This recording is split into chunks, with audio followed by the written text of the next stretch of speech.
ወይኔ በላቸው አሸማ akkam jirtu hordoftoonni qiddoo yuuteeb marti keessanuu siniin jechuun jaaladha maqidiin abraamiin baaktoonyaal nagaheera waggaa 3 guddiseera hodhu mucaa keeyatteetti kennite sanaan dura garuu ruutiyyeen maaltu akka ta'e hin beeku maqidiin dededdeebisteetu bilbilaa turte ani garuu jalaa hin kaasne ture garuu maalidha jedheen jalaa kaasee sin barbaada naan jette akkasumas immoo namoonni baay'ee waan baay'ee naan jettu turtanii naan loltu turtanii maaliif akka ta'e hin barree bakka nani jiru jiraattanii miti akkasinitti fakkaatetti dubbattanii sinii garuu immoo omaa miti dhiiseeraa jette sanaa booddee gaa dhuftee maal barbaaddeennaan kan inni barbaade gara mana Abrahaamii akkatti na fudhattudha mana hin jiru jennaan mana jira eessayyuu hin naqu garuu akkamittiin si fudhadhaa jennaan anumatti agarsiisteetu deebita kanaafiyyuu rakkoon qabu jennaan maal goota jetteen dura mucaa marammarsiiseenii deebisaa jette dubbiin lama jirti qo'agaa Abrahaamidhaanii dadhabeeranii waggaa 3 itti dabqeeraa guddisii jetteen ishii kanaan immoo marammarsiisee deebisaa jetteen durayyuu immoo ruuttamaa itti wanti ishii naan jechaa turte sirrii miti akkasumallee shumaniyyuu wanta naan jechaa turte sirrii miti anis hin deeggaradheen sitti siqee akkasumas immoo na deeggartu yaada kunaaf hin hubattu jette sana booddee ani dhiisee bahee ati garuu amma immoo maal akka ta'e hin beeku wanti qabatamaa ta'e dubbiin si biraa ba'aa jiru hin jiru jette ruutaan jechuudha eeyyee ruutaa ba'aa hin jiru sababiin isaayyuu ishiin guyyaa argitee ta'oo ta'e dhageessi bira ga'e yeroo ta'e riikardiin suni ani qarshiidhaanii naa kennee roobeelii piroosesii biyya arabaa na eegalchiisee amma immoo kana ducciti kana baastee sanaan sin ajjeesanaan jedheera du'a sodaadheenanii akkas gochaa jira jettee har'a immoo diraamaa irratti hojjechaa jiru jechuudha eenyu irratti Abrahaam kun jechuudha har'aan arga gowwummaasa dhugaa kuni biltummaa osoo hin taane gara laafummaa osoo hin taane gowwummaa agarsiisa hordoftoota sababiin isaa maaliif akka ta'e beektanii viidiyoo eengaddaa irratti akkasittidhaan wal jeeqanii jechuudha mucaa yeroo dhuftee balbala rukuttu buruuktu jalaa banee haa ta'uyyuu malee jechuudha maal barbaadde jennaan seenuun barbaadeette ija ishee lajjabaatte jechuudha gaa diraamaa isaanii xumursiisanii leenjisanii fichisiisan waan ta'eef achi booda fuudhanii olee seentee Abrahaam maal jennaan bakka ol seennee haasofna jetteeni achi booddee maal haasoftaa maalidha jennaan bakka ol seennee teenyee haasofna jetteeni jechuudha acheen waan si faana taa'ee haasa'uun qabu maal haasoftaa jedheen jechuudha isheen soofaarra teessee zanaa itti hirkattee haasa'uu barbaadde garuu inni hin dide jechuudha egaa sanaa booda ol seensisan ani osoo na Abrahaam ta'e jechuudha eeshi fidiin jedhaan dhugaan siniin jedhe inni mucaa hodhu guddisiin harkaa fuudheennaanii isa kaleessa viidiyoo sana keessatti mucaa fideedhee akkamitti na mucaa si harkaa fuudha haalli nama keessa jiru bareedaa miti ani anaafiyyuu nama na barbaachisaa akkasumas illee dhugaa jirtu maaliif hin dubbattu ati anaaf hin yaaddu jedheetu ganaa maqidasiidhaan hababbala jechuudha dhugaan siniin jedhame amma Abrahaam arganiitti jechuudha qajeelfamni isaa yookiin immoo qajeelinnaan Abrahaam garraamummaan isaa namaa toluun isaa akkuma jirutti ta'ee jechuudha ofiif hin ta'u Abrahaam ofiif hin ta'u dhugaa dubbachuudhaaf taanaan jechuudha osoo du'eellee ammanumaa jechuudha achi booddee akkasittiidhaan gaafa hedhuuni mi'aan immoo ana laa nyaadha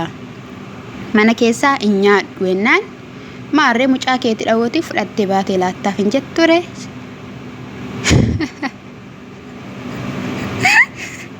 annan kolfe viidiyoo isa kanarratti dhugaa dubbachuudha shaa'een kolfee jechuudha fataadheen kolfee jechuudha asuma irratti diraamaa lama hojjetu jechuudha akkasitti guddatume akkasitti isaanis akkasitti guddatanii har'a namaaf ta'aa jiru ani sin gargaaraa rakkoon qabu waan ati rakkattetti mee si gowwoomsanii yoo ta'ennaan lakki waa isaa miti jette mucaan sodaattee jirti waan ta'eef jechuudha mummu'amtee ija ishii irraa fuula ishii irraa meebsa dhugaan siniin jedhe fuula ishii irraa ibsa isa kana bichaan bosoo hin taane dhugaa baateetti bilbilaan dubbatteetti haasofteetti mesekkar nanyine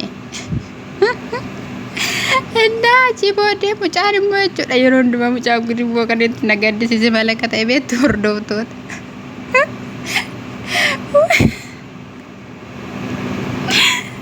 Buskuutiif kowaasii bituuf ajaa'iba. Buskuutiif kowaasii bituu fi mucaa yeroo kana calluma jetti fidanii dhufu jechuudha. Inni mucaan mattuyyuu mee mucaatu ishii caalama. Kuni muxiin maalidha ishiin?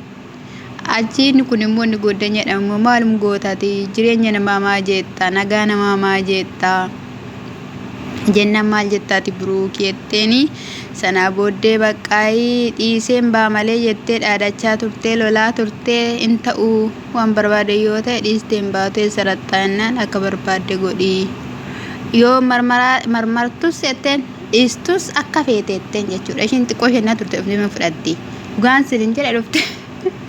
Ganama viidiyoon kun kan waraabame xiqqoo isheen turan hin deebi'anii fudhatu jechuudha. Wayne nurratti hojjechaa jirtu jechuudha. Amma Abrahaamii fi jechuudha Ruutaatti dukkanaa'e. Eesh mucaan jechuudha inni yeroo darbe jechuudha. Eessanii buttaa jiraate dhufe sun faranjiin jedhamu sun eessan jedhe icciitii gadan baasaa yeroo DN dhufee kan jedhe sun eessa jira. Ruutaan ija kootiin argeeraa jette. DN maaliif DN jechuudha hordoftoota waa'ee hordoftoonni silaayi waa'ee keessan dhiphatu waa'ee gaa'ela keessanii gaa'elli Ruutaa fi Abrahaam gaa'ela keenya jedhanii jechuudha. Maaliif fiddarii kinoo jettanii waraqata jechuudha. Maaliif iskiriinii yookiin immoo kaameraa irra gootan nutti agarsiisne. Diraamaa kana keessa jechuudha hundi isaanii keessaa qabu dhugaan siniin jedha. Wayne abashaan meegaraa laaf nuti meegaraa laafna gara laafummaa keenya arganiitu isaan xibbaa xibbeen irratti taphachaa jiru jechuudha. Fiilmiin dhumne dhugaan siniin jedha.